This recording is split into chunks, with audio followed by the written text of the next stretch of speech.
করে সাম্রাজ্যবাদী শক্তি ইসরায়েলের হামলায় শিশুসহ সাধারণ নাগরিক হত্যার প্রতিবাদে আজকে এই আহত মানববন্ধনে আমার সংগঠন জয়দান সাংস্কৃতিক পরিবারের পক্ষ থেকে সংহতি প্রকাশ করছি।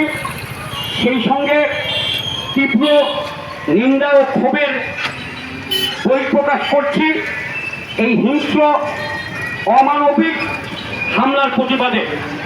সম্মানিত উপস্থিতি, আপনারা জানেন যে সারা পৃথিবীতে সাম্রাজ্যবাদী শক্তিগুলো তারা ধর্মীয় সুরসুরি দিয়ে ধর্মান্ধতাকে ধারণ করে পুঁজিবাদের ফায়দা লোটার জন্য তারা সারা পৃথিবীতে সবসময় এই লড়াই সংঘাত যুদ্ধ দ্বন্দ্ব দাঙ্গা বেঁচে রাখে।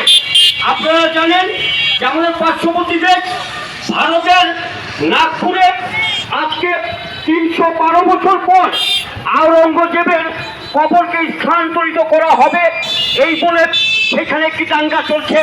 এখন পর্যন্ত খবর অনুপাতে 60-70 জন গত 2-3 দিনে সেখানে নিহত হয়েছে। আপনারা জানেন যে পাকিস্তানে শিয়া আর সুন্নি সম্প্রদায়ের মধ্যে ধর্মীয় উন্মাদনায় বছরের পর বছর একটি রাষ্ট্র ধ্বংসের জায়গায় এসেছে। আপনারা জানেন যে আফগানিস্তানে সেইখানে সেই মোল্লা ওমররা থেকে শুরু করে সেইখানে ধর্মীয় ইয়ের জন্য একটি রাষ্ট্র আজকে ধ্বংস হয়ে গেল।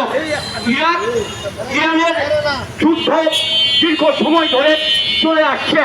আপনারা জানেন যে আজকে ইরাকের সঙ্গে যখন কুয়েতের যুদ্ধ হলো, সাম্রাজ্যবাদী শক্তি সেই আমেরিকা সৌদি আরবের সেই যুদ্ধের পক্ষ নিয়ে কুয়েতের